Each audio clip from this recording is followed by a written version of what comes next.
नमस्कार. नीट UG 2026 संदर्भात एक महत्त्वाची अपडेट आलेली आहे. नीट UG 2026ची एक्झाम फीस आता रिफंड होणार आहे. त्यासाठी तुम्हाला NTAच्या पोर्टलवरती जाऊन तुमचे बँक डिटेल्स वगैरे तिथे फिल करायचे आहे. ते कसे करायचे त्याची संपूर्ण प्रोसेस आपण आजच्या व्हिडिओमध्ये पाहणार आहोत. त्याआधी आपल्या चॅनलवरती जर नवीन असाल तर आपल्या चॅनलला सबस्क्राईब करून घ्या. आजचा व्हिडिओ हा जास्तीत जास्त विद्यार्थ्यांपर्यंत शेअर करा. फीस रिफंड मिळवण्यासाठी तुम्हाला NTAच्या पोर्टलवरती जायचं आहे.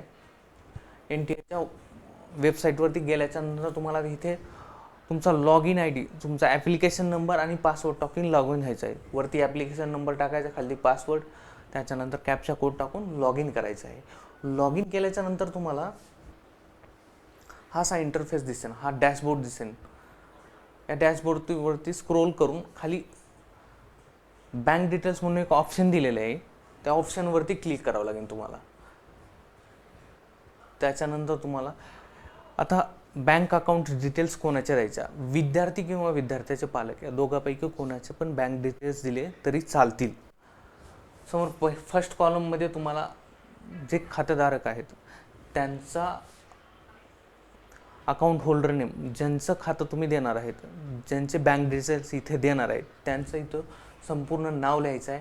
त्यानंतर जी बँक आहे त्या बँकेचा IFSC कोड सेकंड 2 नंबरच्या कॉलममध्ये टाकायचा आहे. 3 नंबरच्या कॉलममध्ये बँकेचा अकाउंट नंबर, पूर्ण अकाउंट नंबर टाकायचा आहे. त्यानंतर परत तुम्हाला अकाउंट नंबर टाकावं लागेल. त्यानंतर जी बँक आहे, तुमच्या कोणत्या बँकेचं खातं आहे त्या बँकेचं नाव इथे टाकायचं आहे. जर तुमच्याकडे कॅन्सल चेक असेल तर कॅन्सल चेक पण इथं तुम्ही अपलोड करू शकतात. कॅन्सल चेक नसेल तर तुमचं बँक पासबुक देखील अपलोड करू शकतात तुम्ही.